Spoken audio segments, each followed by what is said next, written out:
Hello everyone, कैसे हैं सभी लोग। तो आ चुके हैं हम लोग आज फिर से ज्योमेट्री की दूसरी क्लास में।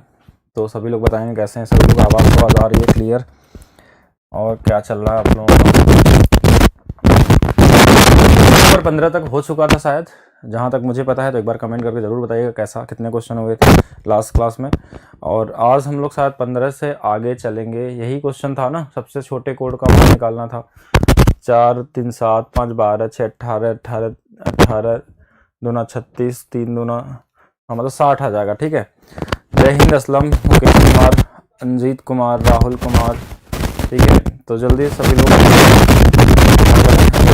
और तो स्टार्ट किया जाए आज की क्लास। तो 15 नंबर हो गया, तो हम लोग इसके आगे स्टार्ट करते हैं 16 से। देखते हैं क्या क्वेश्चन में साउंड में कोई इशू है तो जल्दी से कमेंट करके बताएंगे। Sound is okay. साउंड में क्या दिक्कत है? साउंड यहाँ से ओके है सब कुछ। कैसी आवाज़ आ रही है? अलग से आ रही है क्या? इसमें क्या दिक्कत आ गया है? कभी कभी मैं भी देखता हूँ कि इसमें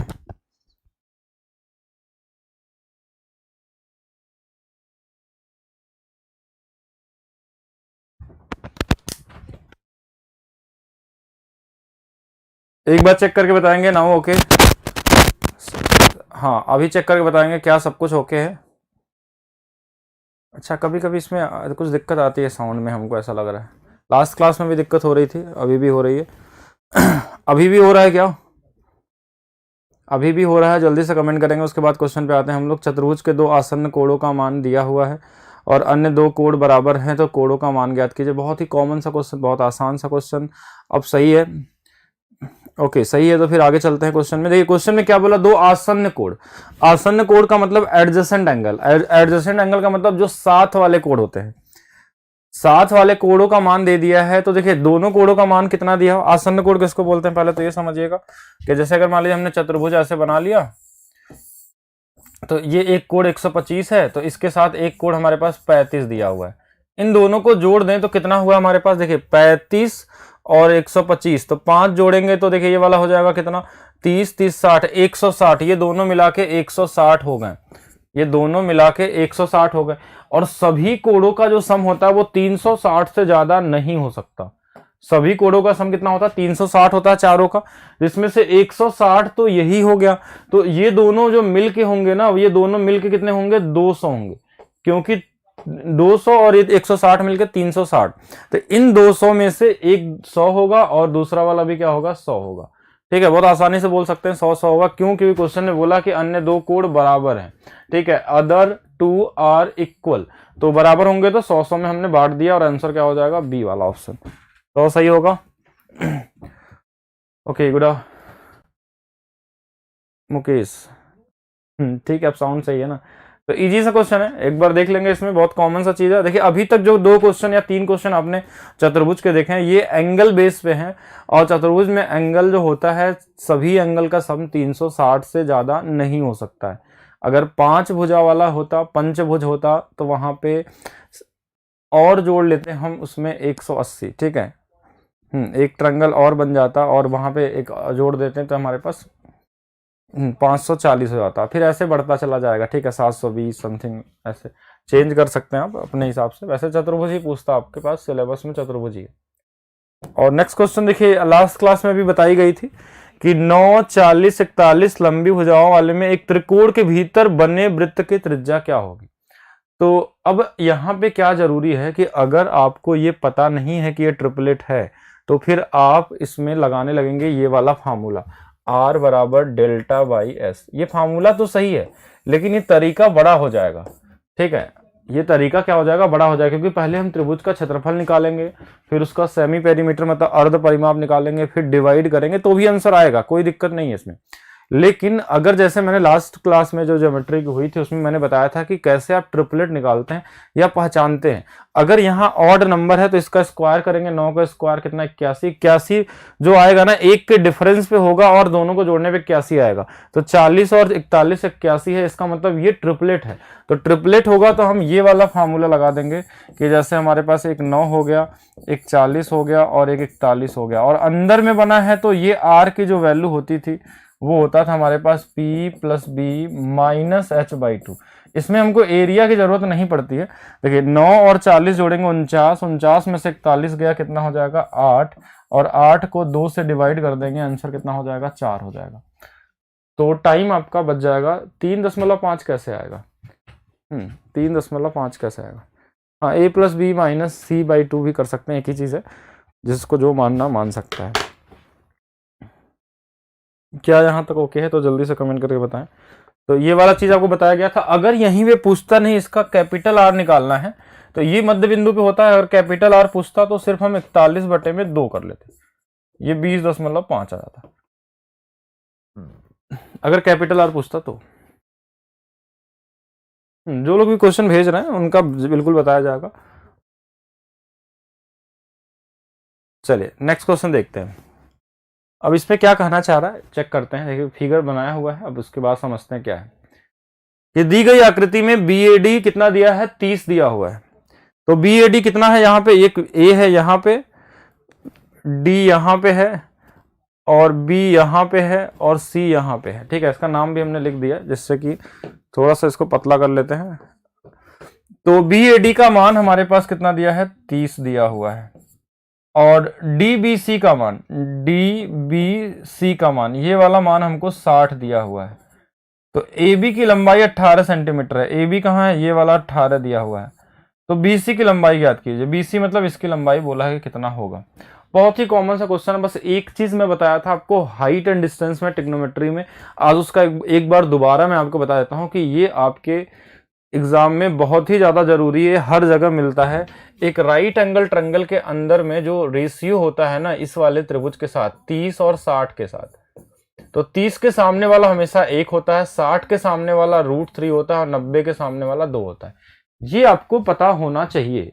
हाइट एंड डिस्टेंस में भी काम आएगा, मेंसुरेशन में भी काम आएगा, ज्योमेट्री में भी काम आएगा, हर जगह इसकी जरूरत पड़ती ही पड़ती है। ठीक है, तो वेरी वेरी इंपॉर्टेंट ये वाला जो रेशियो है। 30 जिधर भी होगा, अगर एक 90 के साथ है तो उसके सामने वाला 1, 90 के सामने वाला 2, और 60 के सामने वाला √3। तो ये कहीं ना कहीं यहाँ इसे 90 डिग्री बना हुआ है और यहाँ 90 बना हुआ है। तो इस 30 के सामने वाला ये वाला तो 1 होगा इस वाले ट्रायंगल के हिसाब से, इस वाले में जो इधर वाला ट्रायंगल है, और इस 90 के सामने वाला ये 2 होगा। तो अगर ये 2 बराबर 18 दिया है तो 1 बराबर ये वाला कितना हो जाएगा? ये वाला 9 हो जाएगा। ठीक है, ये हमारे पास, हमें इस वाले को नहीं निकालना है, इसकी जरूरत भी नहीं है, क्योंकि ये 30 है तो ये 60 तो होगा ही होगा। ठीक है, ये कितना होगा? 60 होगा। अब इस वाले में देखिए ये वाला हमारा 30 हो जाएगा। क्यों? क्योंकि देखिए अगर 90 है, ये कंप्लीमेंट्री होते हैं, तो इसमें इस 90 के सामने वाली वैल्यू 2 दिया हुआ है। 90 के सामने वाली वैल्यू कितनी दी है? 2, और 2 होता है, तो 2 बराबर 9 दिया है, तो इसमें भी ये 1 होगा। तो 1 बराबर कितना हो जाएगा? ये 4.5 हो जाएगा। 1 बराबर कितना हो जाएगा? 4.5, और आंसर क्या होगा? बी वाला यहाँ पे सही होगा, जिनका अभी तक मुझे सही आंसर नहीं कमेंट में दिखे हैं। ठीक है, लेकिन एक बार मैं फिर से समझाता हूं जिससे कि आपको चीजें ज्यादा समझ में आए। ठीक है, हम 2 ट्रायंगल की चर्चा यहां पे करते हैं। एक ट्रायंगल हमारे पास ऐसे कुछ दिया हुआ था कि यहाँ 90 दिया था, यहाँ वाला वैल्यू हमको कितना दिया हुआ है कि BAD का मान 30 है, तो ये वाली वैल्यू 30 दिया हुआ था, और ये वाली वैल्यू 18 दिया था। एक ट्रायंगल जो इधर वाला था, एक साइड वाला, और दूसरा हमारे पास एक ऐसा कुछ जाके यहाँ पे मिला हुआ था, और इसको बना लेते हैं हम लोग 90, और यहाँ पे और ऐसे मिला हुआ था। तो ये वाला 90 दिया था इस वाले में, तो इसको भी छोड़ देते हैं, इधर वाला ट्रायंगल। ठीक है, इधर वाले ट्रायंगल को, जो रेड वाला ट्रायंगल है, इसको अभी छोड़ दीजिए।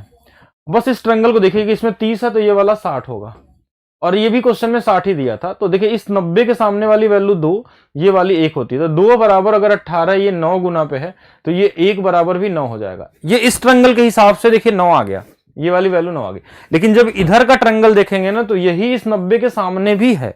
मतलब इधर से तो देखिए, इधर से तो 1 था 30 के सामने, इस 90 के सामने ये वाली वैल्यू 2 होगी, और इसमें देखिए अगर 60 है तो ये वाला कितना होगा? 30, तो 30 के सामने वाला 1 होगा, जो ये वाली वैल्यू पूछी गई थी आपसे। तो 2 बराबर 9 अगर है, 2 बराबर अगर 9 है, तो 1 बराबर कितना होगा? 4.5, इसका आधा हो जाएगा, और यही होगा आंसर में। ठीक है, ओके, यहां तक आसानी से कर लेंगे इसको। तो अच्छा भी था बोल सकते हैं इसको, और इजी भी था, दोनों चीजें बोल सकते हैं। ठीक है, हाँ, अच्छा इसलिए क्योंकि इसमें 2 ट्रायंगल का रोल था।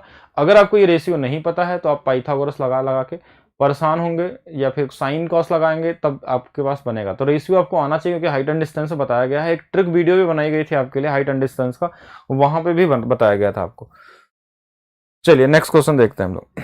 नेक्स्ट क्वेश्चन क्या दिया हुआ है? एक चतुर्भुज के 3 न्यून कोणों में से प्रत्येक का मान 82 है, चौथे कोण का मान ज्ञात कीजिए। देखिए तीनों का मान जब 82 ही दे दिया है तो 4 ही होते हैं हमारे पास, तो 82 में अगर 3 का गुणा कर देंगे तो देखिए कितना आ जाएगा, 3 दूना 6 और 3 8 24, तो 246 तो यही हो गया। टोटल 360 होता है, घटा लेते हैं इसको, तो ये आ जाएगा हमारे पास 4, और 4 लास्ट में सिर्फ इसी में आया हुआ है, तो यही वाला आंसर होगा। ये तो बहुत ही कॉमन क्वेश्चन हो गया। चतुर्भुज में देखिए अभी तक जितने क्वेश्चन मिले हैं वो एंगल बेस मिले हैं। इसके बाद आपके पास चतुर्भुज जो आएगा ना, वो आएगा अलग अलग नाम वाइज। नाम वाइज का मतलब समानांतर चतुर्भुज, सम चतुर्भुज, या फिर कुछ इस तरीके से आपको देगा, आयत है, वर्ग है, तो वो वहां पे अपनी अपनी प्रॉपर्टी होती है उन लोगों की, ठीक है। तो यहाँ पे आंसर क्या होगा हमारे पास, 114 होगा, ठीक है। पूरा घटाने की भी जरूरत नहीं है क्योंकि घटाने के बाद आएगा वही, ठीक है, जो चीज है यहाँ पे, अलग तो कुछ होगा नहीं। ओके, सब कुछ सही है यहाँ तक, कर लेंगे ना। विपिन, उदय यादव, विकास कुमार, चलिए आगे चलते हैं। चलिए, एक चतुर्भुज के 3 कोण समान है, फिर से वही वाला टाइप दिख रहा है, और चौथे कोण का मान 150 है, तो समान कोणों के प्रत्येक मान ज्ञात करें। देखिए टोटल 360 से ज्यादा नहीं हो सकता है, 360 से ज्यादा नहीं हो सकता, जिसमें से एक कोण 150 है, इसको घटा लीजिए, तो ये 0 में से 0 जाएगा इतना, यहाँ पे 1 आ जाएगा, यहाँ पे 2 हो जाएगा, तो ये जो 270 है ना, इसमें 3 कोण लगे हुए हैं, 210 है सॉरी, इसमें 3 कोण है, 3 से अगर भाग दे देंगे तो ये एक एक कोण का जो मान आएगा सभी का 70 70 70, और कितना आंसर हो जाएगा, 70 होगा। इजी लेवल है, एकदम इजी लेवल है, इसमें कुछ भी नहीं करना है, सिर्फ आपको इतना ही पता होना चाहिए कि एक चतुर्भुज में 4 कोण होते हैं और चारों कोणों का सम 360 से ज्यादा नहीं हो सकता। इसके अलावा कोई नॉलेज की इसमें जरूरत नहीं है, बस कॉमन सेंस आपके पास होना चाहिए। जैसे एक कोण अलग था 150 वाला, इसको मैंने हटा दिया इसमें से, तो जो 210 बचे हुए हैं इसी में तीनों है और तीनों बराबर भी है, ठीक है, तो तीनों निकल जाएंगे यहाँ पे। चलिए आगे चलते हैं, जो इजी है उस पर टाइम ज्यादा नहीं लगाना है। नेक्स्ट क्वेश्चन देखिएगा, एक चतुर्भुज के 2 कोणों में से प्रत्येक का मान 65 है और दूसरे 2 कोण भी बराबर है इन कोणों का मान। ये भी कॉमन सेंस वही बेसिक क्वेश्चन है कि देखिए चतुर्भुज मतलब इस तरीके के क्वेश्चन आपके एग्जाम में पूछे आते हैं, तो इसको बिल्कुल ध्यान रखेगा क्योंकि आपके एग्जाम में आए हुए हैं। अब इसको कोई सोचेगा कि ये इजी क्वेश्चन है, कुछ मुश्किल कराइए, ऐसा ऐसा कमेंट करते हैं। तो देखिए जो एग्जाम में आया है वही क्वेश्चन तो मैं करा रहा हूं अभी, ठीक है। अगर मैं मुश्किल कराऊंगा तो एक भी नहीं बनेंगे आपसे, क्योंकि ज्योमेट्री का लेवल ही नहीं कोई टच कर सकता। कितना भी आप पढ़ लीजिए, आप पिछले अगर 10 साल पूरी ज्योमेट्री पढ़े ना, तो भी आप उसका क्वेश्चन नहीं बना सकते हैं। सभी क्वेश्चन ऐसे ऐसे क्वेश्चन होते हैं। मैंने आज ही क्वेश्चन डाला है, एक पेज है मेरा maths by DP Singh Facebook पे, और जाके बना के ट्राई कर लीजिएगा सभी लोग, जिनको भी अगर मुश्किल चाहिए तो 100% नहीं बना पाएंगे, मैं इतना बता सकता हूँ, क्योंकि आपने वैसा पढ़ा ही नहीं है। क्योंकि ज्योमेट्री का लिमिट भी नहीं है, ज्योमेट्री में इतनी सारी चीजें होती हैं कि जिसका अंत नहीं है। तो आपको अपने सिलेबस के हिसाब से पढ़ना है सिर्फ, क्योंकि जितना सिलेबस, अगर आपको ट्रायंगल के क्वेश्चन आते हैं, क्वाड्रिलेटरल के आते हैं और सर्कल के आते हैं तो उतना ही पढ़िए, पॉलीगन के आते हैं तो इन्हीं से रिलेटेड एंगल वाले क्वेश्चन को पढ़िए। उसमें रिसर्च करने की जरूरत नहीं, क्योंकि रिसर्च का अंत ही नहीं है। ज्योमेट्री में इतनी सारे, मैंने हर बुक पढ़ डाली है, ऑस्ट्रेलियन बुक होती हैं, चाइनीज बुक होती हैं, इसके बाद जिस अलग अलग कंट्री के मैंने सारी चीजें पढ़ी। जैसे आप अभी पढ़ते हैं कि सिर्फ 4 सेंटर होता है ज्योमेट्री में, लोग मैक्सिमम लोग यही जानते हैं, लेकिन मैं बताऊं तो 6500 सेंटर तो सिर्फ ट्रायंगल के अंदर होते हैं, जो पॉसिबिलिटी है।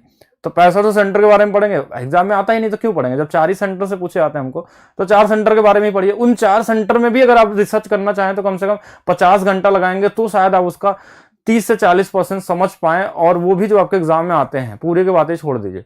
तो ज्योमेट्री में कभी भी ज्यादा सोचने की जरूरत नहीं है, क्योंकि इसका लिमिट कुछ नहीं हो सकता। 100% कोई कितना भी ज्योमेट्री पढ़ ले, एक ऐसा क्वेश्चन बना दिया जा सकता है, नहीं कुछ भी ड्रॉ कर दीजिए, हर एक चीज का आंसर है, ठीक है। लेकिन जिनको नहीं पता उनके लिए वो डेटा कम होगा। तो उसमें देखिए लिमिट के चक्कर में नहीं पढ़ना है, सिर्फ उतना पढ़ना जो आपके एग्जाम में आते हैं, जिस तरीके के क्वेश्चन आते हैं वैसा पढ़िए, नहीं तो मैं तो कुछ भी पढ़ा सकता हूं आपको, ठीक है। तो यहां पे चलते हैं हम लोग। चतुर्भुज के 2 कोण प्रत्येक का मान 65 है, तो देखिए अगर 65 है तो दोनों का मान 65 130 तो यही होगा। बचा कितना, हाँ देखिए 130 हटा लेते हैं तो 100 घटा लेंगे 360 में, 260 होगा, मतलब 230 बचा। उस 230 में हमारे पास क्या होगा, 2 कोण बचे हुए, तो 115 और 115, ठीक है। 115 15 आएगा ना, कि अलग आ रहा है कि 105 आ रहा है, एक बार चेक कर लीजिएगा, एक बार डी आ रहा है कि बी आ रहा है। अब देख लेता हूं मैं, 65 तो 2 हो गए हमारे पास, 130, तो 360 में हमने 130 घटा दिया, तो ये हमारे पास 0 30 2, इसमें हमने 2 से भाग दे दिया, तो ये कितना आ जाएगा 230 में, 115 आएगा। डी कहाँ से ला रहे थे आप लोग?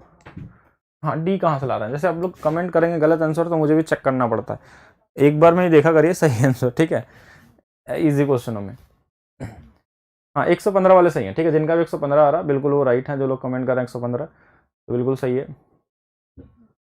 आइए चलिए देखते हैं हम लोग नेक्स्ट।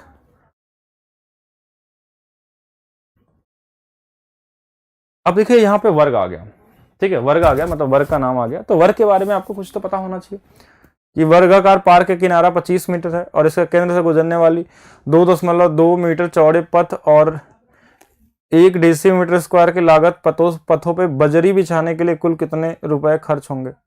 ठीक है, ये तो मान लीजिए मेंसुरेशन हो गया एक तरीके से, ज्योमेट्री नहीं बोल सकते क्योंकि ज्योमेट्री का मतलब होता है एंगल से रिलेटेड क्वेश्चन। अगर कहीं कहीं इसके अंदर में आ गया है तो वो ठीक है, क्वेश्चन आ गया, क्योंकि वर्ग यही मेंसुरेशन कहीं ना कहीं ज्योमेट्री की ही उपज है या फिर ज्योमेट्री का एक छोटा सा हिस्सा है, 1-2% मेंसुरेशन को बहुत बड़ा मानते हैं तो ऐसा कुछ नहीं है। ज्योमेट्री इतना बड़ा टॉपिक है कि उसका मेंसुरेशन एक छोटा सा हिस्सा बोल सकते हैं, 1% हिस्सा, ठीक है, तब मेंसुरेशन पूरा उसमें आ जाएगा। तो वर्ग है तो वर्ग में हमारे पास कहीं ना कहीं मेंसुरेशन भी आता है।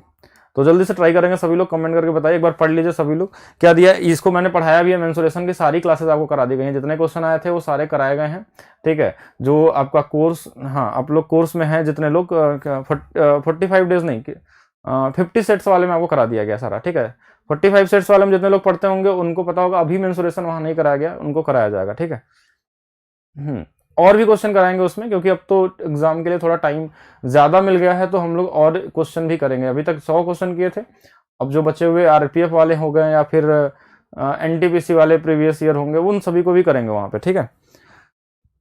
तो एक वर्गाकार की प्रत्येक किनारा 25 मीटर है। किनारा मतलब भुजा ही होता है एक तरीके से, ठीक है। जैसे ये हमारे पास वर्ग है, ये हमारे पास 25 मीटर है, तो वर्ग की सभी भुजाएं बराबर होती हैं तभी आप समझ पाएंगे कि हाँ ये 25 है। इसमें सभी कोण 90 डिग्री भी होते हैं, ठीक है। इसके डायगोनल भी 90 डिग्री पे काटते हैं, बाइसेक्ट भी करते हैं, एंगल बाइसेक्टर भी होते हैं, ये सब कई सारी छोटी छोटी चीजें हैं। और इसके केंद्र से गुजरने वाली 2.5 मीटर चौड़े दो पथ, देखिए दो पथ बोले ना तो इसमें देखिए पूरा डिटेल से नहीं दिया, केंद्र से गुजरने वाले तो देखिए ऐसे भी हो सकता है, लेकिन हम ऐसे बना लेते हैं जैसे इनका पूछने का जो तरीका होता है इस तरीके से, ठीक है। तो इसका एरिया निकालना होता है इस पथ का, जितना एरिया आएगा उसमें हम क्या करेंगे मल्टीप्लाई कर लेंगे जो इनका चार्ज होगा, ठीक है। 2.2 मीटर कि ये वाला भी 2.2 मीटर होगा और ये वाला भी 2.2 मीटर होगा, ठीक है। इसकी चौड़ाई दी हुई है, हाँ चौड़े दो पथ एक, अच्छा एक बार इसको देख लेते हैं क्या बोला चाह रहा है। पथों को बिछाने पे 1 डेसीमीटर स्क्वायर की लागत से पथों पे बजरी बिछाने के लिए कुल कितने रुपए? पहले तो एरिया निकाल लीजिए फिर गुणा करके निकाल ही लेंगे आप, ठीक है, बहुत कॉमन सी चीज है, ठीक है। तो एरिया इसका कितना निकलेगा, जैसे दो तरीके से आप निकाल सकते हैं। एक तो आप इसका एरिया सीधा सीधा निकाल लीजिए आयत बना के, ठीक है, या तो देखिए इसको क्या कर सकते हैं आप, इसको मूव करके एक किनारे की तरफ ले जा सकते हैं। जैसे मैं एक तरीका और बता दूंगा, दो तरीके से सोच सकते हैं। पहला तरीका क्या होगा कि इसका एरिया सीधा निकालिए इस वाले रास्ते का और इसी का डबल कर दीजिए, फिर उसमें जो ये बीच में 2 बार आता है ना इसका एरिया आप क्या करेंगे घटाना पड़ेगा। तो दो चीजें इसमें, एक प्रोसेस तो ये होगा कि आप इसका एरिया निकालेंगे तो कि इसकी लंबाई जो है पूरी ना वो 25 है और इसकी चौड़ाई जो है वो 2.2 है और ये एरिया जो होगा ना ये 2 बार आएगा। 2 बार क्यों? क्योंकि जैसे इस वाले का रास्ता और इस वाले का रास्ता, फिर इसमें घटाना पड़ता है हमको, ये जो बीच में आता है ना ये वाला ऐसे, तो 2.2 का स्क्वायर, ठीक है। तो इनको हम गुणा करके देख लेते हैं कितना आ रहा है। ये जैसे 50 आ गया और ये वाला 2.2 आ गया, माइनस में ये हमारे पास कितना आ जाएगा 484, तो ये हमारे पास आ जाएगा 4.4। तो 50 से गुणा कर देंगे तो 22 गुणे 5 110 माइनस में 4.84। अब इसको सही से घटाइए, देखिए 110 पॉइंट में कभी भी गड़बड़ी ना करिए, कैलकुलेशन से कभी डरना नहीं है, पूरा एग्जैक्ट कैलकुलेशन हमेशा किया करिए, भले टाइम थोड़ा सा ज्यादा ले लीजिए। यहाँ पे 6 आ जाएगा, यहाँ पे 1 आ जाएगा और यहाँ पे हमारे पास 5 आ जाएगा और ये हमारे पास 105.1। अब देखिए ये मीटर स्क्वायर में ही आया। अब देखिए ये डी का मतलब यहाँ पे क्या चाह रहा है ये तो हमको भी नहीं समझ में आया यहाँ पे, लेकिन अगर इसमें हम गुणा कर लें 1 से, अगर मतलब ये जो भी चार्ज है तो हमारा आंसर यही वाला होना चाहिए, ठीक है, जो आपके सामने है। अब यहाँ पे ये 1 रुपया डेसीमीटर स्क्वायर अगर बोला है, अगर समझते देखिए, ऐसा नहीं कि यही आंसर होगा, आंसर हमारे पास ये भी हो सकता है, डी भी हो सकता है, अभी इसको चेक करते हैं। अगर ये डेसीमीटर स्क्वायर कहना चाह रहा है तो डेसीमीटर स्क्वायर है, मतलब उसमें और मल्टीप्लाई करेंगे, क्योंकि देखिए डेसीमीटर जो होता है ना, सेंटीमीटर, डेसीमीटर या मिलीमीटर, ये यूनिट का भी गेम हो सकता है। अगर ये डी का मतलब यहाँ डेसीमीटर से है क्वेश्चन की लैंग्वेज में, तो यहाँ आंसर हमारा बदलेगा, ठीक है। फिर ये नहीं होगा, फिर हमारा क्या होगा, ये वाला आंसर होगा, ठीक है। दोनों चीज में समझना होगा। पीडीएफ के क्वेश्चन करा दीजिए, विकास ग्रुप डी एजेंसी वही कंपनी करा रही है, क्वेश्चन मैच हो। ओके ठीक है, कोई दिक्कत नहीं है। आरपीएफ का कर लीजिए। आरपीएफ के क्वेश्चन भी आपके ग्रुप डी से ही इंस्पायर होकर पूछे गए थे, कुछ अलग नहीं आया आरपीएफ में भी। जैसे जो क्वेश्चन ग्रुप डी में था ना, वही 2019 से आरपीएफ में ही पूछा गया था। तो लगभग दोनों की चीजें हमारे पास क्या थी, सेम ही थी। वैदिक्स मैथ्स और अर्थमेटिक की वैलिडिटी बढ़ा दिया जाए। हाँ, वैदिक्स मैथ्स और अर्थमेटिक में कैसी वैलिडिटी बढ़ाना चाहते हैं, किस चीज के लिए?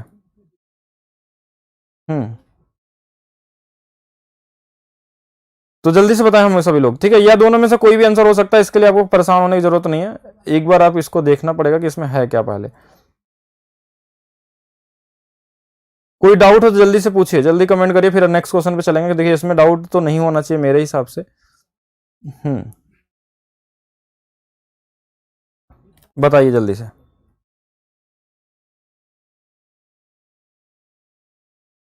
कोई डाउट इसमें जल्दी से कमेंट करेंगे।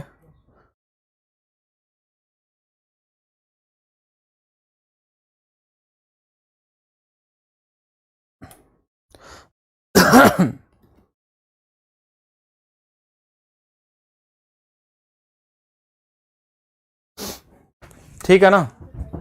एक बार अच्छा दूसरा तरीका भी बता दें क्या इसका? अच्छा कुछ लोग बोल रहे हैं दूसरा तरीका भी बताइए। दूसरा तरीका भी देख लीजिए, वैसे एक ही चीज आता है उसमें, ऐसे भी देख सकते हैं। जैसे मान लीजिए ये रास्ता जो बीच में था ना, इसको किनारे आप खुद से बना लीजिए, इधर और एक को इधर, और ये था 2.2 मीटर, ये भी था 2.2 मीटर। तो यहां से यहां तक 2.2 मीटर है ना, तो इसमें भी देखिए टाइम उतना ही लगता है, पूरा 25 था। तो ये जो बचेगा ना, ये वाला एरिया, ये वाला, इसको अलग कलर से दिखाते हैं कि जो ये काला वाला हमारे पास वर्ग बचेगा, इसको रास्ते को इधर कर दिया, इसको इधर कर दिया, तो ये वाला जो बचेगा ना, ये हमारे पास बचेगा कितना, 25 में से 2 घटा देंगे तो हमारे पास आ जाएगा 23, और 23 में घटा देंगे तो ये 22.8 बच जाएगा। ये वाला और ये वाला भी 22.8 बच जाएगा। तो टोटल जो हमारे पास 25 है, 25 का स्क्वायर में अगर 22.8 का स्क्वायर घटा लेंगे तो भी हमारे पास वही बच के आएगा, 105.16 मीटर स्क्वायर, ठीक है। हाँ, सेकंड मेथड में यही होगा कि आप बड़े वाले का एरिया निकाल के इस काले वाले का हटा लेंगे, ठीक है। और इसमें हो सकते हैं, और फार्मूला भी लगा सकते हैं, फार्मूला बिल्कुल लगा सकते हैं। जो हमारे पास देखिए इसका एक तरीका और भी है फार्मूले के साथ भी, तीसरा तरीका भी सोच सकते हैं। अगर फार्मूला याद किए हैं तो फार्मूला भी लगा सकते हैं। हाँ, फार्मूले से भी लग जाता है। जैसे जो हमारे पास ये इसका लेंथ होता है ना, लेंथ मतलब इस रास्ते की लंबाई, और इसका हमने मान लिया कि ए बी माइनस में एल, तो इससे भी हमारा काम हो सकता है। एल क्या होगा, ये रास्ते का लंबाई है, जो चौड़ाई है, ठीक है। इसको बी जो भी मानना हो, डी मान लीजिए इसको, ठीक है। डी है, ये वाला डी है, ये और बाकी ये लंबाई चौड़ाई हो सकता है। हाँ, फार्मूला भी लगाएंगे तो भी कोई दिक्कत नहीं है। तो 3 तरीके से आप बना सकते हैं, फार्मूले से भी लगा सकते हैं, उससे भी लगा सकते हैं। लेकिन एक चीज ध्यान रखना है यहाँ पे, अगर इसमें डी लिखा है तो डी का मतलब डीसी से अगर होगा तो यहाँ पे इसके चार्ज यहाँ पे बदल जाएंगे, ये बन सकता है, ठीक है। दोनों में कंफ्यूज नहीं होना। इसमें अगर इसमें तो पूरा क्लियर नहीं दिया, इसलिए मैं इसको यहीं पे छोड़ता हूँ, दोनों में से कोई एक हो जाएगा, ठीक है, क्योंकि डी का यहाँ मतलब नहीं समझ में आ रहा है, ठीक है। अब यहाँ पे चलते हैं हम लोग। एक आयत की लंबाई और चौड़ाई का अनुपात दिया हुआ है और इसका परिमाप दिया हुआ है। ये भी मेंसुरेशन से इंस्पायर है, मतलब एक तरीके से मेंसुरेशन ही बोल सकते हैं इसको, जो मेंसुरेशन में छूट गया होगा वो यहाँ पे। तो आयत जो होता है वो कैसा होता है, इसके भी चारों कोण 90 डिग्री होते हैं, इतना तो आपको पता होना चाहिए, ठीक है। एक लंबाई और एक क्या होता है हमारे पास, चौड़ाई होता है, जिसकी वैल्यू क्वेश्चन में दिया भी, बोला कि ये 3x है और ये वाला 1x है, ठीक है। और इनका परिमाप देखो, तो ये भी 1x होगा और ये भी 3x होगा, तो परिमाप जोड़ लीजिए, 3 3 6 1 7 1 8, 8x की वैल्यू क्वेश्चन में दिया हुआ है 96, तो x का मान आ जाएगा 12। अब क्वेश्चन में बोला तो आयत की लंबाई कितनी होगी, लंबाई, तो लंबाई जो हमारे पास है ना वो 3 है, लंबाई कितनी है हमारे पास, 3x है। तो यहां पे रख लेंगे 12 गुणे में 3, और ये कितना हो जाएगा 36, 36 यानी कौन सा वाला, सी। इसमें से इजी है, इजी है। 24 कहां से आ गया,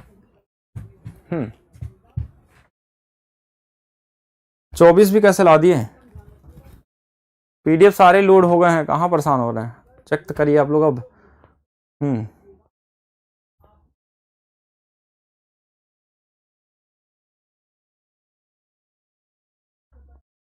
36 वाले सही है, ठीक है। पीडीएफ सारे अपलोड कर दिए गए हैं, ज्योमेट्री के, मेंसुरेशन के, आपके 45 डेज वाले बैच में भी, और साथ में 50 सेट्स वाले में भी डाल दिए गए हैं। आप लोग चेक करेंगे नोट सेक्शन में, मैंने 2 दिन पहले ही करवा दिया था। आइए नेक्स्ट क्वेश्चन में क्या दिया, भूमि के आयताकार प्लाट का आयाम निकटतम पूर्णांक में सही दिए गए तो आयत की परिधि की ऊपरी सीमा क्यों है। क्या कहना चाह रहा है, भूमि के आयताकार प्लाट के आयाम निकटतम पूर्णांक में सही दिए गए। निकटतम पूर्णांक का मतलब होता है कि ये कुछ भी हो सकता है। 37 का मतलब ये 36.9 भी हो सकता है और 37.1 भी हो सकता है, निकटतम में ये भी हो सकता है। ये 37 देखिए, निकटतम पूर्णांक किसको बोलते हैं, निकटतम पूर्णांक का मतलब ये हो गया कि अगर हमारे पास 37 है तो इसका मान हो सकता है कि 36.96 हो सकता है इसका मान 37.12 हो, कुछ भी हो सकता है, थोड़ा सा ज्यादा या थोड़ा सा कम कुछ भी हो सकता है। तो निकटतम थोड़ा ज्यादा भी हो सकता है और थोड़ा कम भी हो सकता है, दोनों पॉसिबिलिटी हो सकती हैं, ठीक है। अब क्वेश्चन में मैक्सिमम मान पूछेगा तो हम ये वाली वैल्यू रख लेंगे, अगर मिनिमम मान पूछेगा तो ये वाली वैल्यू। ज्यादा का मतलब ऐसा नहीं कि 1-2 ही हो सकता है, 1-3 भी हो सकता है, यहाँ 2-3 हो सकता है, 4-5 भी हो सकता है, लेकिन हाँ 5.5 से ज्यादा नहीं होगा, ठीक है। हाँ मतलब 0.5 से ज्यादा नहीं करते हैं, जब भी करते हैं नीचे रहते हैं। तो एक दिया है 37 और एक दिया है 23। अब क्वेश्चन ने बोला कि आयत की परिधि की ऊपरी सीमा क्यों है। तो देखिए यहां पे अगर इन दोनों को जोड़ लेंगे तो देखिए ये दोनों हमारे पास कितने आ जाएंगे, ये 40 20 60, ठीक है। तो 60 अगर होगा हमारे पास तो 60 गुणे 2 कर लेंगे तो ये 120 आ जाएगा इसका पेरीमीटर, इसके हिसाब से, ठीक है, इसके हिसाब से 120 आ जाएगा। लेकिन इसके दो आंसर पॉसिबल हो सकते हैं कि अगर इसकी वैल्यू मिनिमम पूछी जाए ना तो 120 से कम होगी, लेकिन मैक्सिमम पूछी जाएगी ना तो इससे ज्यादा होगी। तो इससे कम वाला कुछ दिया है हमारे पास, नहीं दिया है, तो मैक्सिमम पूछा गया मतलब आंसर 122 होगा। 120 अगर लिख देंगे तो गलत हो जाएगा, ठीक है। क्यों देखिए ऐसा हो रहा है, ऐसा समझिए, अपने कॉमन सेंस को थोड़ा सा दौड़ाइए कि जैसे ये परिमाप है, मतलब आयत है हमारे पास ऐसे, एक 37 दिया हुआ है और एक हमारे पास 23 दिया हुआ है, तो ये भी 23 है, ये भी 23 है और ये भी 37 होगा। तो इन सभी को जोड़ने पे 120 आ जाएगा परिमाप। अब 120 भी हम आंसर में क्यों नहीं ले रहे हैं, ठीक है, 120 में हम इसलिए नहीं ले रहे हैं क्योंकि ये वैल्यू जो है ना ये एक्चुअल वैल्यू है ही नहीं, ये है निकटतम वैल्यू, लगभग मान जिसको बोलते हैं। तो लगभग मान अगर आपके पास होगा तो या तो इससे थोड़ा कम होगा या तो थोड़ा ज्यादा, दोनों पॉसिबल है। तो कम वाला लेंगे तो 120 से कम आंसर आएगा, जो नहीं दिया आंसर में। अगर इसमें बोला नहीं है कि मैक्सिमम क्या फिर क्या होगा। तो दूसरी चीज, अगर इससे ज्यादा थोड़ा सा लेंगे ना तो 120 से ज्यादा आएगा, तो एक ही आंसर है 122। तो इसी तरीके से निकालते हैं। अगर मैक्सिमम बोलता ना तो सीधा 122 मार देते हैं, मिनिमम बोलता तो इससे कम लेते हैं, 118 119 कुछ भी आ सकता है, ठीक है। वो फिक्स डेटा नहीं होता, कुछ भी आ सकता लगभग, क्योंकि जब लगभग ही है तो लगभग ही वैल्यू आएगी। चलिए नेक्स्ट देखते हैं। अब यहां शुरू हो रहा है आपका समचतुर्भुज। देखिए अभी तक मैंने डिटेल इसलिए नहीं बताया क्योंकि आपको मेंसुरेशन में पढ़ा दिया गया है नॉर्मली चीजें, आयत क्या होता है, वर्ग क्या होता है, सब चीज के बारे में। हाँ जो क्वेश्चन भेजे बताया जाएगा, ऐसे नहीं क्वेश्चन मैंने बताया था ना कि अभी एक साथ बताया जाएगा, जो पहले पढ़ रहा है पहले उसको पढ़िए, ठीक है। हाँ फिर क्वेश्चन भी हम डिस्कस करेंगे लास्ट में। एक समचतुर्भुज की भुजाओं की लंबाई 17/3 सेंटीमीटर है और इसका एक बिकड़ दिया हुआ है, दूसरे बिकड़ की लंबाई ज्ञात कीजिए। ये तो बताइएगा, ये भी पढ़ा दिया गया आपको मेंसुरेशन के अंदर में, तो ट्राई करेंगे एक बार जल्दी से सभी लोग। बिकड़ दिया हो, साइड दिया हो, तो कैसे करते हैं हम लोग निकालेंगे सभी लोग ट्राई करिए। तो तक मैं क्वेश्चन भी देख लेता हूँ कि इसका क्या क्वेश्चन आया हुआ है।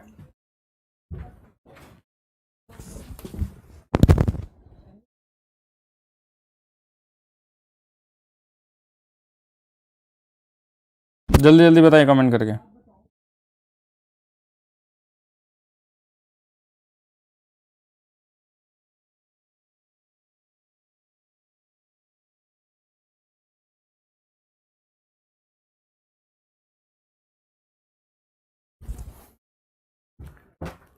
बताएं हम फिर, चलिए मैं बताता हूँ।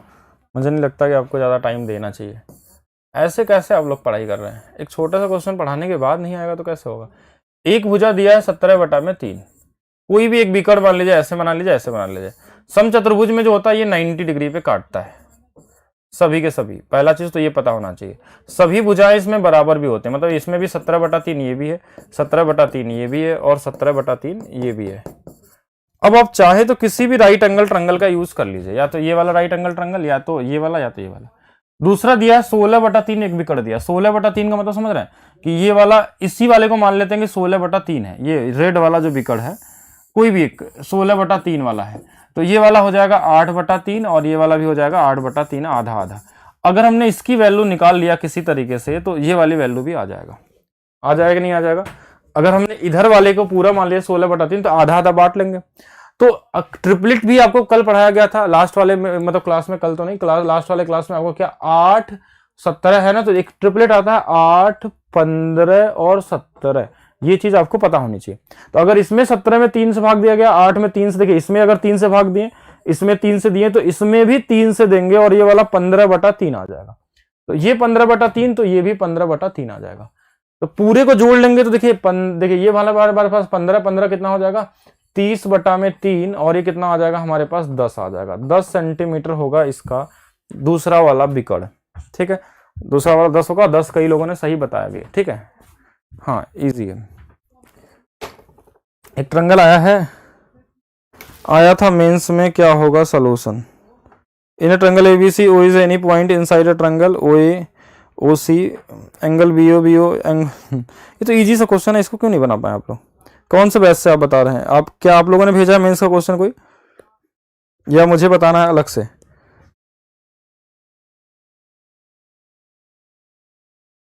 और कोऑर्डिनेट ज्योमेट्री भेजे विकास यादव, तो कोऑर्डिनेट ज्योमेट्री का बता देंगे, वो क्यों परेशान हो रहा है, सीधा सीधा आंसर आया था कोऑर्डिनेट ज्योमेट्री का।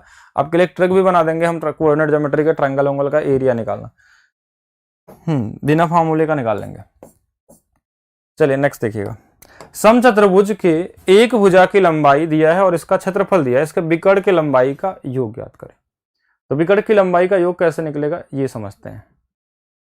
कमेंट आ रहा है दीपक कुमार, क्यों नहीं आएगा कमेंट, सभी के कमेंट आ रहे हैं, सभी कमेंट मैं पढ़ नहीं रहा हूं, जिससे अगर आप आंसर देंगे तो बिल्कुल आपका मैं आंसर कमेंट पढ़ूंगा, ठीक है।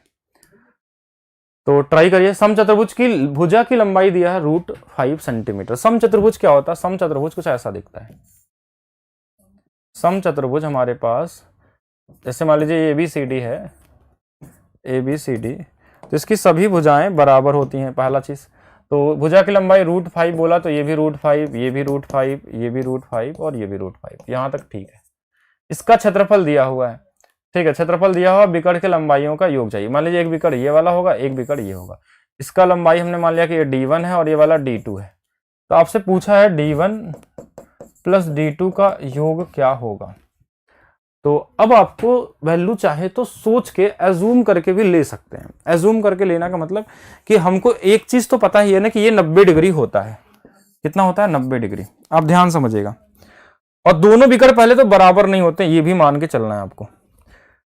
ये 90 डिग्री होगा तो जरूर इसमें क्या होगा ना कि 90 अगर होगा ना यहां से यहां तक, इस ट्रायंगल को देखा जाए, किसी भी ट्रायंगल को ले लेंगे चारों में से, तो क्या वैल्यू यहां रखें जिससे ये √5 आ सकता। कोई बोलेगा 1 ले लेते हैं और एक वैल्यू को ले लेते हैं, 2 ले लेते हैं, ऐसे सोचने के ऊपर है। अगर 5 अगर लाना है ना तो इन दोनों में अगर वर्गमूल निकालेंगे तो 1 का स्क्वायर प्लस 2 का स्क्वायर, तो 4 1 5 √5 आ जाएगा। ये हमारे पास क्या एक तरीके का ट्रिपलेट भी होता है।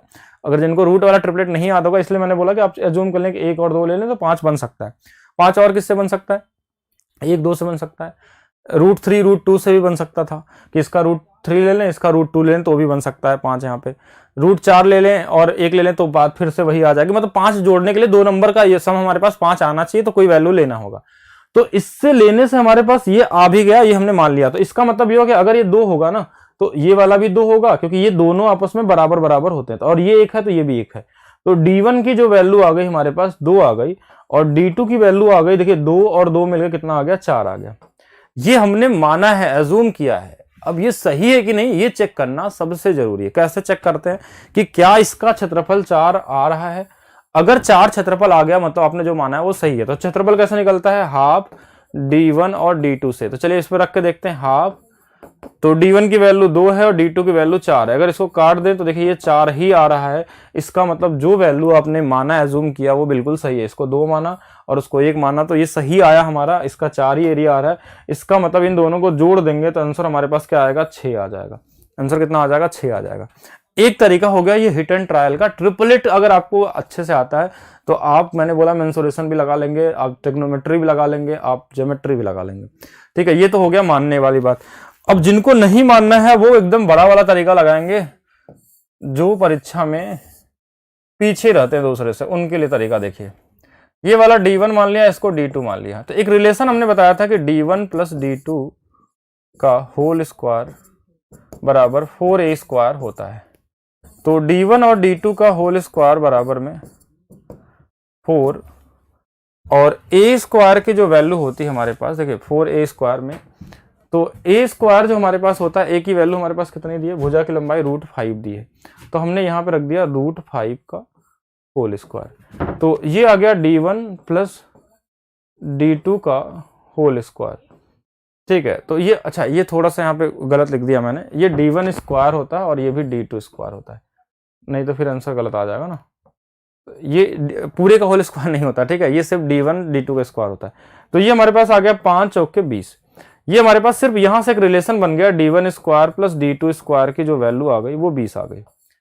अब हमको क्या करना है कि और एक चीज क्वेश्चन में दिया हुआ था, देखिए ये यहाँ पे पूरे का होल स्क्वायर नहीं होता है, फिर से मैं बता रहा हूँ, इसको ध्यान रखेंगे।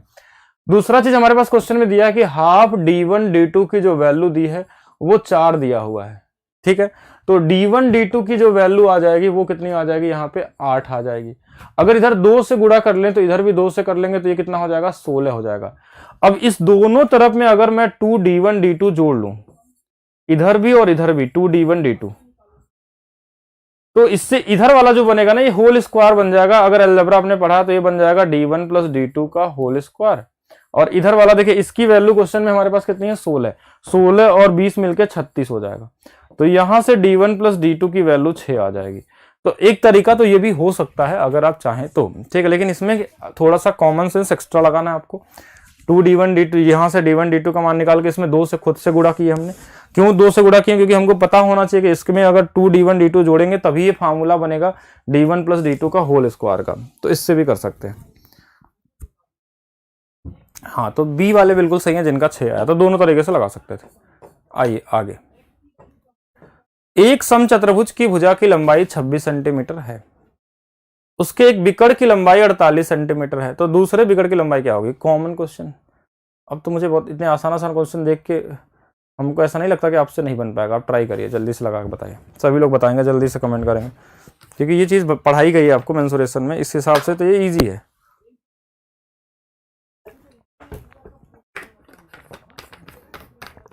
बताइए बताइए, मैं वेट कर रहा हूँ, जल्दी जल्दी कमेंट करिए और समय लीजिए 1 मिनट का, और कमेंट करके बताएं।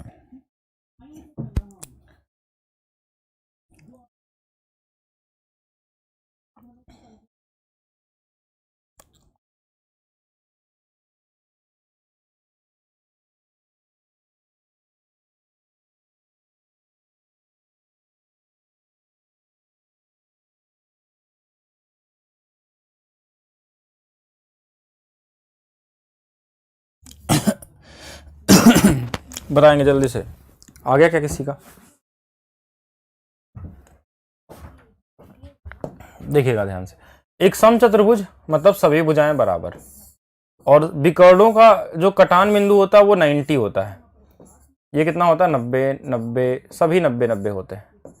ठीक है, सभी 90 90। एक भुजा की लंबाई 26 देने का मतलब है कि सभी भुजा की लंबाई 26 ही होगी। ठीक है, ये चीज आपको पता चल गई। बिकड़ की लंबाई, एक बिकड़ की लंबाई 48 दिया है, तो 48 रखेंगे, तो इसका 24 रख लेते हैं, इसका 24। अब आपको जल्दी से सोचना है कि ये 24 और 26 कहां ट्रिपलेट बनाते हैं। तो आपके माइंड में चलेगा कि 5 12 13 हमने पढ़ा था, और इसी का डबल कर देंगे तो ये 10 24 26। जिनको डायरेक्ट याद है वो भी समझ सकते हैं कि देखिए एक ये वाला 24 है, ये 26 है, तो ये वाला 10 होगा, और ये 10 होगा तो ये वाला भी 10 होगा। तो इस बिगड़ की पूरी लंबाई कितनी आ गई, 20 आ गई। तो आंसर क्या हो जाएगा, 20 हो जाएगा। एक तो ये तरीका हो गया लगाने का। अगर जिनको ये नहीं भी आता ना, वो दूसरा तरीका फार्मूला से भी लगा सकते हैं। D1 स्क्वायर जो अभी मैंने बताया था फार्मूला, बराबर में 4a स्क्वायर, इससे भी जा सकते हैं। तो एक की भुजा की लंबाई हमारे पास 26 है, 26 का स्क्वायर, दूसरा हमको पता नहीं है, तो 4 गुणे में, हाँ अच्छा भुजा की लंबाई है ना, तो 26 इधर आएगा। ठीक है, 26 का स्क्वायर यहाँ आएगा, इसमें हमको रखना होगा इसके बिकड़ की लंबाई, बिकड़ की लंबाई कितनी, 48 का स्क्वायर। तो ये कहीं ना कहीं कैलकुलेटिव हो जाता है उस वाले के हिसाब से, क्योंकि इसमें आपको स्क्वायर करके घटाना है और इसमें टाइम ज्यादा लग जाता है, ठीक है। तो इसमें भी आप निकालेंगे तो D2 का मान B से ही मिलेगा, ऐसा नहीं कि नहीं आएगा आंसर, लेकिन कैलकुलेटिव ज्यादा होता है, इसलिए हम फिगर बनाए करते हैं, इजी आ जाता है, ट्रिपलेट होता है तो बहुत कॉमन तरीके से आप सोच लेते हैं, ठीक है। तो 20 वाले सही है, बी यहाँ पे सही होगा, जिनका बी आ रहा है वो बिल्कुल सही है। और नेक्स्ट क्वेश्चन, एक और आसान सा क्वेश्चन है, चलिए थोड़ा सा समय दिया जाए आपके लिए और ट्राई करेंगे सभी लोग, करिए ट्राई, कितना होगा आंसर। एसएससी सीजीएल का प्रैक्टिस बैच में जल्दी लाने वाला हूँ, ठीक है। हाँ, एसएससी सीजीएल के लिए प्रैक्टिस बैच स्टार्ट करेंगे हम लोग, और बहुत ही यूनिक प्रैक्टिस बैच होगा, थोड़ा सा लेवल उसका हाई होता है, मतलब थोड़ा क्वेश्चन उसके अच्छे आते हैं, ज्योमेट्री बहुत ज़्यादा आती है, मेंसुरेशन ज़्यादा आता है, मतलब ये एडवांस मैथ्स में थोड़ा ज़्यादा फोकस करना पड़ता है उसमें। बाकी अर्थमेटिक तो सेम ही रहती है, जो आप में आती है वही उनके में भी आती है, अर्थमेटिक का लेवल कहीं पे भी ज़्यादा कम नहीं है, बहुत ही थोड़ा मोड़ा डिफरेंस होता है। एडवांस में जमीन आसमान का फर्क होने लगता है वहाँ से यहाँ से, ठीक है। कुछ क्वेश्चन ग्रुप डी के भी अच्छे होते हैं, लेकिन हाँ ऐसा नहीं कि इस तरीके के क्वेश्चन एसएससी में नहीं आते हैं, लेकिन उसमें जो कुछ अच्छे आते हैं तो बहुत सारे अच्छे क्वेश्चन भी पूछे आते हैं, जो एक तरीके से ईजी है अगर उनके लेवल से पढ़े तो। यहाँ तक कितना आ जाएगा इसका आंसर, तो अगर आप 50 सेकंड में आंसर बता दिए हैं कई सारे लोगों ने, मैंने शायद पहले भी लगा लिए हूँ कुछ लोग। एक चतुर्भुज के बिकड़ की लंबाई दिया है 16 और 12। अच्छा, ये तो बहुत ही इजी हो गया। अच्छा, मैंने क्वेश्चन पढ़ा ही नहीं, आप लोगों से ऐसे ही पूछ लिया। देखिए, समचतुर्भुज के बिकड़ की लंबाई, अगर एक 16 दिया तो एक को 8 मान लीजिए, और एक 12 दिया तो इसको 6 मान लीजिए। ये 90 होता तो देखिए 6 है 8 है तो ये वाला 10 हो जाएगा, ये 10 तो ये भी 10, ये भी 10 और ये भी 10, तो परिधि कितनी हो जाएगी 40। 10 को 4 बार जोड़ेंगे तो कितना आ जाएगा 40, तो 40 इजी आंसर है, बहुत ही कॉमन क्वेश्चन है। पाइथागोरस से 6 8 10 ट्रिपलेट याद रहेगा तो देखिए इसमें कैलकुलेशन नहीं पड़ता है, फिगर बना के करेंगे तो ज्यादा इजी रहेगा आपके लिए। नीतीश कुमार, अनूप कुमार, छोटू, विकास, प्रदीप, अंजीत कुमार बिल्कुल सही है, ठीक है। और लगाया जाए, चलिए और ट्राई करते हैं। नेक्स्ट देखिएगा, एक समचतुर्भुज की एक भुजा की लंबाई 4 सेंटीमीटर, इसकी एक बिकड़ 6 सेंटीमीटर, दूसरे बिकड़ की लंबाई। अब चाहे तो फार्मूला ही लगा लीजिए, कुछ नहीं आता देखिए, तो फार्मूला आपको पता ही था, d1 square plus d2 square बराबर में 4a स्क्वायर। तो d1 स्क्वायर देखिए क्या दिया है, इसका एक बिकड़ दिया 6 का स्क्वायर, प्लस लंबाई भुजा कितना दिया है हमारे पास, यहाँ पे दिया d2 स्क्वायर को छोड़ दीजिए, 4 इंटू में 4 का स्क्वायर। ये थोड़ा छोटा नंबर था इसलिए मैंने बोला कि ऐसे लगा लीजिए, ठीक है। और ये वाला 16 चौके 64, तो d2 स्क्वायर की जो वैल्यू आ जाएगी 64 माइनस में 36, तो d2 स्क्वायर की वैल्यू हमारे पास आ गया 8 और 2 28, और ये स्क्वायर था तो d2 की जो वैल्यू हो जाएगी रूट में 28 आ जाएगी, तो ये आ जाएगा 2√7। अगर रूट्स में बाहर निकालेंगे तो 2√7 आ जाएगा, डी यहाँ पे सही होगा। और पाइथागोरस से भी लगाते तो भी आता। देखिए पाइथागोरस से कैसे लगाएंगे, अगर पाइथागोरस से लगाते तो ऐसे लगा लेते कि भुजा की लंबाई तो 4 है तो 4 ही रहेगी, कोई दिक्कत नहीं है, और ये 6 दिया है ना तो एक 3 3 में बांट लेंगे, और ये वाली वैल्यू हमको चाहिए था, तो 4 का स्क्वायर माइनस 3 का स्क्वायर, 16 में से 9 गया 7 आ गया और रूट में आ गया, तो ये वाला √7 होगा ना, तो ये भी √7 हो जाएगा, तो दोनों मिला के 2√7 हो जाएंगे। ऐसे भी लगाते तो भी आ जाता, इजी था दोनों, इजी। एक समचतुर्भुज के विकर्णों का योग चतुर्भुज के परिमाप से कितना बराबर या कम या ज्यादा ऐसा होता है। ये हो गया कॉन्सेप्चुअल क्वेश्चन, ठीक है। ये मतलब ज्योमेट्री बोल सकते हैं इसको, कि जहां पे ज्योमेट्री की शुरुआत होती है कहीं ना कहीं, ये मेंसुरेशन में नहीं होगा। एक तरीके से मेंसुरेशन भी है लेकिन थोड़ा कॉमन सेंस की जरूरत है, तो यहाँ पे सोच के बताएंगे। विकर्णों का जो योग होता है चतुर्भुज के परिमाप, चतुर्भुज के परिमाप का क्या होता है, ठीक है, आप खुद से देख लीजिए कौन ज्यादा या कौन कम होगा। पहले तो ये कॉमन चीज लगाइए, आप खुद से कॉमन सेंस लगाइए। देखिए अगर आपको नहीं भी आता ना तो आप अपना कॉमन सेंस लगाइए, खुद से देखिएगा क्या आएगा। एक हमने समचतुर्भुज बना लिया, ठीक है, हमने ऐसे ही बना लिया कि चलिए ये वाला हमारा क्या है, वो उसी भुजा को ले लेते हैं। एक वाला ले लेते हैं कि 6 है, ये वाला 6 है, ये हमने 8 ले लिया, ये 8 ले लिया, अपने से कुछ भी डेटा मान लीजिए 90 के हिसाब से, ये 10 होगा, ये 10 होगा, ये 10 होगा, ये 10 होगा। तो अगर बोला समझो विकर्णों का योग, तो विकर्ण कितना है ये हमारे पास 8 8 16 और 12, तो विकर्ण का योग हमारे पास आ गया कितना 8 8 16 और ये हमारे पास 12 मतलब 28 हो गया। ठीक है, ये विकर्णों का योग हो गया। 10 10 10 और 10 कितना आ गया हमारे पास 40 आ गया। तो हमने देखा कि ये जो भुजा भाग है ना, भुजाओं का योग और ये विकर्णों का योग, दोनों में कौन बड़ा है? तो देखिए चतुर्भुज के विकर्णों का योग चतुर्भुज परिमाप से के बराबर होता है, से बड़ा होता है। तो देखिए अगर विकर्णों का योग तो बड़ा नहीं होता है, पहला चीज तो बड़ा नहीं होगा। अपना कॉमन सेंस लगाए, मैंने कोई इसमें थ्योरी लगाने की कोशिश नहीं करना, एग्जाम में भी थ्योरी कहाँ सोचेंगे, इतना टाइम कहाँ रहता है आपके पास। अगर नहीं भी आपको कुछ आता है तो आप अपने से एक वैल्यू खुद से ले लीजिए। हमने मान लिया कि एक हमारे पास 8 8 है और ये 6 6 है, तो ये वाला 16 होगा, ये वाला 8 8 16 होगा, 16 और ये वाला कितना 12 है, तो 16 12 28 आ गया। विकर्णों का योग तो छोटा ही आ रहा है, तो छोटा आ गया हमारे पास। दूसरा चीज हमने देख लिया यहाँ पे कि हाँ, दूसरा चीज हमने देखा कि क्या, दूसरा कि बराबर होता तो बराबर भी नहीं होगा, क्योंकि दोनों बराबर कोई चांस ही नहीं है, क्योंकि पाइथागोरस बनेगा तो ये हमेशा क्या होगा, कर्ण होगा, और कर्ण हमेशा बड़ा होता है। तो ये तो हो गया हमारे पास। दूसरा चीज कि अब ये देखना कि 1/2 से कम होता है, मतलब अगर चतुर्भुज के विकर्णों का योग चतुर्भुज के परिमाप के 1/2 से कम होता है, तो इसका 1/2 करिए जल्दी से। तो 1/2 करेंगे तो 20, क्या इससे ये कम है? नहीं, तो ये वाला भी गलत हो गया। अब जब 3 गलत हो गए तो चौथा क्या होगा हमारे पास, सही हो जाएगा।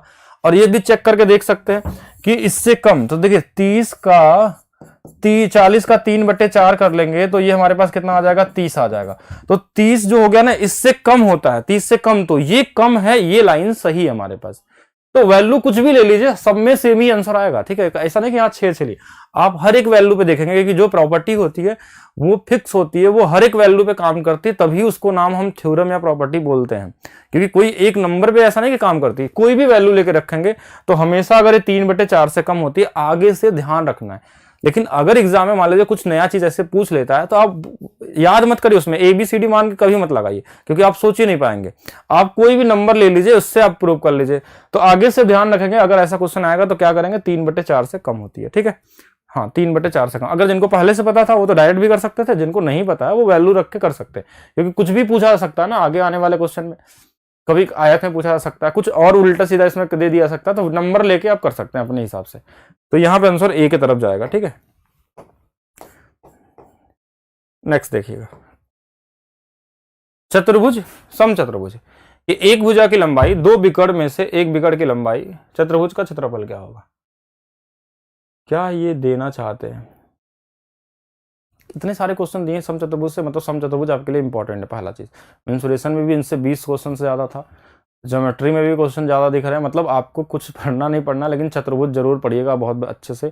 चतुर्भुज में स्पेशली समचतुर्भुज से तो ज्यादा क्वेश्चन थे। ठीक है, बाकी वर्ग आयत से भी क्वेश्चन आया, ऐसा नहीं कि नहीं आया, सब पढ़ना तो सभी, लेकिन इसके बारे में पूरा डिटेल आपको पता होना चाहिए। ठीक है, अगर डायगोनल 180 हो गया तो, अगर होगा तब तो कैसे हो जाएगा 180? अगर डायगोनल 180 हो गया और पेरीमीटर 180 हो तो अब देखिए दोनों बराबर कैसे होंगे,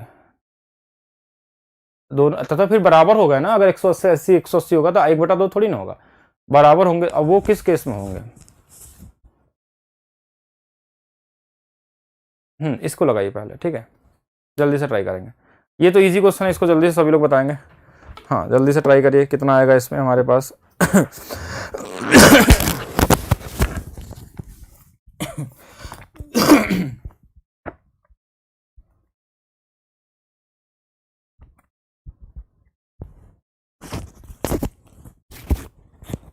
बताएंगे जल्दी से।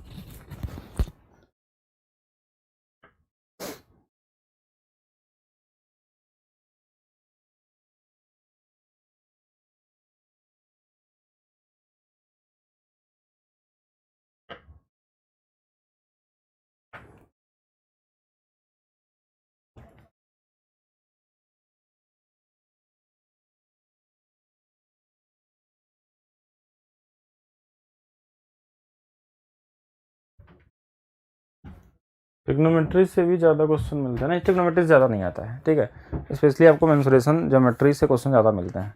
18√3 आ गया। अच्छा, अभी भी कंफ्यूज है सब कुछ लोग? अगर कुछ कंफ्यूज है तो देखिए फिर मैं प्रूव कर देता हूँ, आगे से ध्यान रखेंगे और क्या कर सकते हैं। अगर कंफ्यूज है तो प्रूव कर लीजिए, फिर मैं क्या बोल सकता हूँ। मान लीजिए इसकी भुजा ए है, ए है, अगर आपको यही चाहिए या एक्स मानना है तो एक्स मान लीजिए, जो मानना हो मान लीजिए, ठीक है। तो यहाँ से ये मान लेंगे ये 90 होता है, तो ये 90 के सामने वाला ए है, तो ये वाला हमारे पास कितना हो जाएगा, खुद से सोचिए। देखिए ये वाला 90 है और ये दोनों बराबर बराबर होते हैं, तो ये 45 हो जाएगा, ठीक है। अगर ये दोनों बराबर नहीं होते हैं, सॉरी, ये बराबर कैसे होंगे, तो इसको हम ए मान लेते हैं, या फिर इसको मान लेते हैं, कुछ भी, ए है, ये ए है, ये बी मान लेते हैं, इसको हमने ए मान लिया, और ये वाला बी मान लिया, ये वाला ए मान लिया, फिर ये वाला हमारे पास ए प्लस बी √2 हो जाएगा। फिर इधर वाला वैल्यू, जिसमें हम कुछ भी वैल्यू लेके लगाएंगे ना, तो फिर हमारा वही आएगा, एक 3/4 ए के बराबर ही आएगा। लेकिन उससे कोई फायदा नहीं है प्रूव करने से, ठीक है, टाइम क्यों वेस्ट करेंगे। आपको बराबर बराबर वैल्यू लेके प्रूव करना पड़ेगा तो भी, क्योंकि अगर आप अलग अलग वैल्यू लेंगे तो और ज्यादा कैलकुलेशन होगा, अगर ए बी मान के करेंगे तो, ठीक है। तो यहाँ में क्या था, हमारे पास समचतुर्भुज की एक भुजा की लंबाई, दो बिकड़ में से बिकड़ की लंबाई 6 सेंटीमीटर है, दो बिकड़ में से एक बिकड़ की लंबाई और एक भुजा की लंबाई, तो ये दोनों दिया हुआ है, ये क्वेश्चन भी बताया गया है आपको शायद, ठीक है। तो इसको देख लेंगे, एक भुजा की लंबाई हमारे पास 6 है और एक बिकड़ की लंबाई भी 6 है। तो अगर ये 6 हो गया तो ये भी भुजा 6 होगा, तो इसका एरिया हो जाएगा √3/4 6 का स्क्वायर, और इसका भी एरिया हो जाएगा √3/4 6 का स्क्वायर, क्योंकि ये समबाहु त्रिभुज बन गया इस बार, क्योंकि एक बिकड़ 6 दिया तो ये 6 होगा, तो ये भी 6 ही होता है, ये भी 6 होगा, ये भी 6 होगा, तो ये समबाहु त्रिभुज से निकल जाएगा। 36 है, 4 9 36, 9 9 18, 18 √3, दोनों त्रिभुज का एरिया जोड़ लीजिए, common question.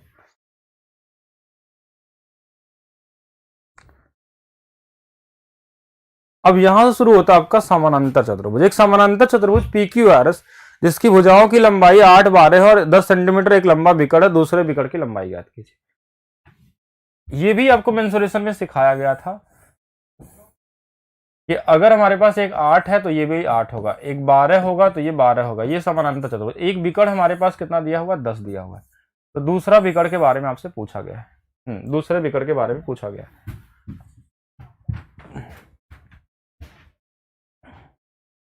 d1 square plus d2 square बराबर में 2a square plus b square, ऐसा कर सकते हैं। देखिए ये वाले में हमारे पास क्या होगा, d1 square plus d2 square बराबर में 2a square b square, l और b जो भी लिख सकते हैं यहाँ पे। तो d1 स्क्वायर में हमारे पास क्या है, एक 10 का स्क्वायर है, एक d2 का स्क्वायर है, बराबर में 2 गुणे में a स्क्वायर b स्क्वायर, मतलब एक 8 का स्क्वायर और एक हमारे पास 12 का स्क्वायर। ये चीज आपको पता होना, जैसे जो हमारे पास सम चतुर्भुज था तो यहाँ पे d1 और d2 का स्क्वायर बराबर 4a स्क्वायर था, लेकिन यहाँ पे ए बी अलग अलग होते हैं ना, इसलिए यहाँ पे 4 नहीं, यहाँ पे क्या आएगा, 2 आएगा। तो ए बी का मतलब एक लंबाई एक चौड़ाई, इसमें रख देना है और सिर्फ वैल्यू निकाल लेनी है आपको, ठीक है। अगर ये समानांतर चतुर्भुज के लिए, ये कहाँ से बनता है, ये बनता है अपोलोनियस थ्योरम से। अपोलोनियस थ्योरम ने क्या बताया था, अपोलोनियस ने बताया था कि एक ट्रायंगल होता है, जैसे अगर ये वाली वैल्यू अगर ट्रायंगल है हमारे पास, तो ये वाला मीडियन का काम करता है यहाँ से यहाँ तक एक ट्रायंगल में, और वो उन्होंने इस ट्रायंगल के लिए बनाया था थ्योरम, लेकिन इसमें एक ट्रायंगल ये और एक ट्रायंगल ये मिलकर एक चतुर्भुज बन जाता है, इसलिए इसमें भी ये काम कर जाता है, ठीक है। तो ये अपोलोनियस थ्योरम से ही इसकी उपज हुई है, यानी इसकी थ्योरी आई है, प्रूव हुई है, और इसको और भी कई तरीके से छोटे छोटे बाद में बनाया गया। स्टीवर्ट थ्योरम ने फिर अलग से इसके बारे में डिटेल दिया कि नहीं और इजी बनाया जा सकता है। अभी आपको बस इतना ही ध्यान रखना, सिर्फ ज्यादा प्रूफ में नहीं पढ़ना इसके चक्कर में। अभी अगर प्रूफ चाहिए भी इसका ना, तो सारा प्रूफ दिया हुआ है, 100 घंटे की मेरे ज्योमेट्री की क्लास आप कभी भी देख सकते हैं, ठीक है। तो d1 d2 स्क्वायर बराबर में 2a स्क्वायर b स्क्वायर, ठीक है। अब इसमें रख के निकालिए कितना आ रहा है, जल्दी से सोल्यूशन बताएंगे सभी लोग। तो एक तरफ हमारे पास आ गया 100, एक d2 का स्क्वायर बराबर में हमारे पास 8 का स्क्वायर है 64, और ये वाला हमारे पास है 12 का स्क्वायर 144, तो 2 और 144 और 100 हमारे पास 64, तो ये आ गया 8 0 और 2, तो 208 हो गया। और ये हमारे पास कितना हो जाएगा, d2 स्क्वायर की जो वैल्यू हो जाएगी 416 हो जाएगी, यही होगी, और माइनस में कितना हो जाएगा, 100 हो जाएगा, मतलब 316 आ जाएगा d2 स्क्वायर की वैल्यू। 316 ही आ रहा है ना, कहीं गड़बड़ तो नहीं किया गया है। 64 12 के स्क्वायर 144, और हमारे पास 100 208 416 माइनस में हमारे पास 100 हम्म।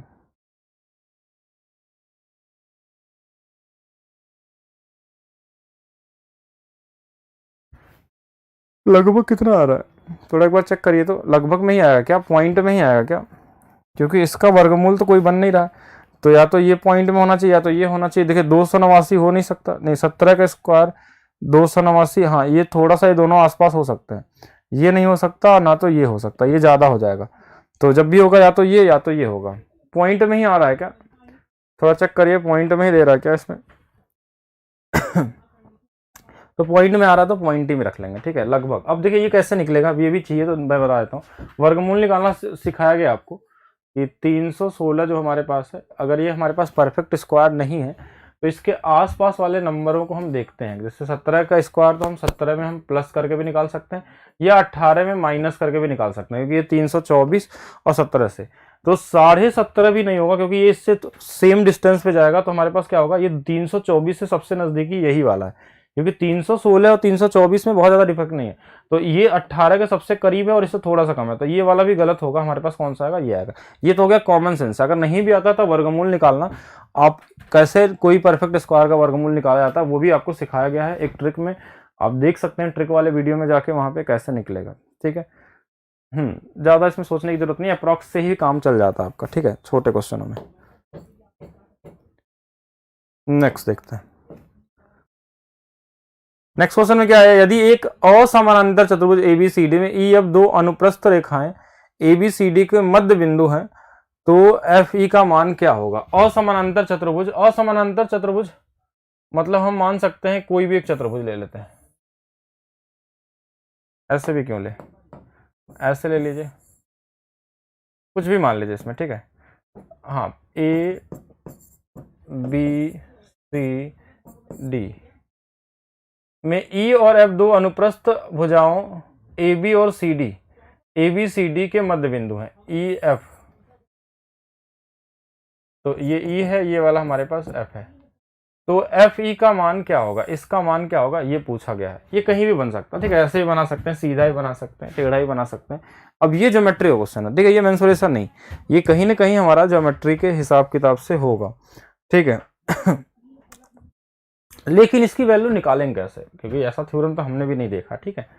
हाँ कि इसमें ऐसा क्या होगा, लेकिन ज्योमेट्री में हर एक चीज की पॉसिबिलिटी होती है, ठीक है। अगर आप प्रूव करना चाहेंगे तो कुछ भी निकाल सकते हैं, लेकिन हमको ऐसा लग रहा है कि यहाँ पे कुछ और कहना चाह रहा है, ये ट्रेपेजियम कहना चाह रहा है, क्योंकि ट्रेपेजियम में ये पॉसिबल है। क्योंकि आपके एग्जाम में कुछ ऐसा तो देगा नहीं जो आपके परे हो जाए, तो ऐसा नहीं कि इसका नहीं निकलेगा, कोई भी चतुर्भुज होगा तो अलग चीज है। लेकिन अगर ये असमानांतर का मतलब ये ट्रेपेजियम से समझ रहा है, मतलब ट्रेपेजियम में क्या होता है कि ये दोनों समानांतर होते हैं, दो समानांतर नहीं होते हैं।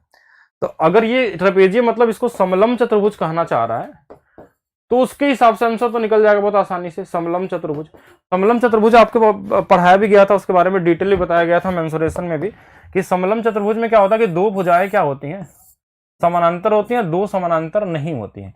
इसका अगर ये मध्य बिंदु, अगर ये ए है ये बी है ना, तो ये वाला होता था हाफ ए प्लस बी होता था। ऐसा एक प्रॉपर्टी हमने सिखाया था। और एक चीज और भी बताया था हमने कि अगर समलम चतुर्भुज में अगर इनके डायगोनल को मिला दिया जाए और इसका मध्य बिंदु मिला दिया जाए ना, तो ये वाला a minus B by two होता था। अगर ये a है ये b है तो ये दोनों चीजें होती थी इसमें, और यही वाला इसमें पूछा गया होगा। मतलब यहां पे अगर देखें तो देखिए ये हाफ ए बी और सी डी का सम हो जाएगा, यही आंसर होगा समलम चतुर्भुज के हिसाब से। तो ए नहीं होगा, नहीं उसमें ऐसा नहीं प्रूव करना, क्योंकि वो पूछेगा भी नहीं आपसे। अगर ये समलम चतुर्भुज नहीं देगा ना, तो उसको निकालना आपके लिए बहुत बड़ा टास्क है, ठीक है। मतलब उसको आपको समझाना हमारे लिए थोड़ा सा मुश्किल होगा, क्योंकि वो पढ़े भी नहीं है। तो ये हमेशा आपको क्या करना है, समलम चतुर्भुज मान के ही करना है, क्योंकि ये समलम चतुर्भुज का मतलब नॉन पैरेललोग्राम का मतलब हम ये मान के चलेंगे कि ये हमारे पास क्या होगा, समलम चतुर्भुज होगा। सिर्फ पैरेललोग्राम अगर बोला होता तो हम उसको वही बनाते जो मैंने शुरू में बनाया था, पैरेललोग्राम नहीं। अगर सिर्फ बोलता कि चतुर्भुज होता, अगर क्वाड्रिलेटरल बोलता तो हम वही बनाते।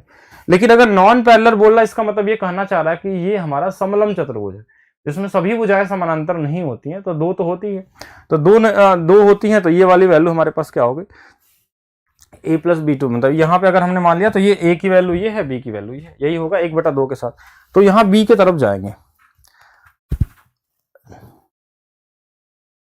ABCD का मध्य बिंदु दिया है, एक बार मैं बना ही लेता हूं।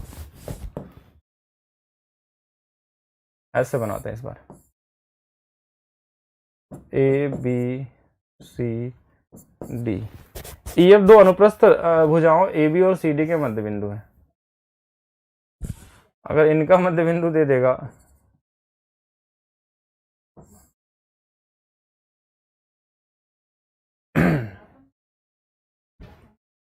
अगर इनका मध्य बिंदु देगा तो फिर तो ये कहीं ना कहीं क्वेश्चन गलत दिशा में जा रहा है, ठीक है। और गलत दिशा में जाने का मतलब कि टाइम इसके साथ वेस्ट करना हुआ, तो मेथड से ही निकाला गया है, इसमें अभी बहुत बड़ा टास्क नहीं है, ठीक है। तो हम इसको मान लेंगे, तो ABCD को उस तरीके से बना लेंगे। क्या करेंगे भाई, जब नहीं दिया तो हम ऐसे ही कर लेंगे, ABCD को ऐसे बना लीजिए, नाम ही तो बदलना है, ABCD, इसका मध्य बिंदु बना लेंगे तो ये वाला। लेकिन अगर ये बनाएंगे ना तो ये हाफ AD प्लस BC होगा, मतलब इनका हाफ होगा, जो ऑप्शन में AD और BC दिया भी नहीं है हमारे पास, तो नहीं दिया है। इसका मतलब ऐसे तो ये कहना ये चाह रहा है, लेकिन हमारे हिसाब से कहीं ना कहीं मिसप्रिंट है क्वेश्चन में, ठीक है। समलंब चतुर्भुज इसलिए बोलते हैं क्योंकि इनकी दो भुजाएं क्या होती हैं, समानांतर होती हैं एक दूसरे पे, ठीक है। और इसमें दोनों भुजाओं के बीच की दूरी जो होती है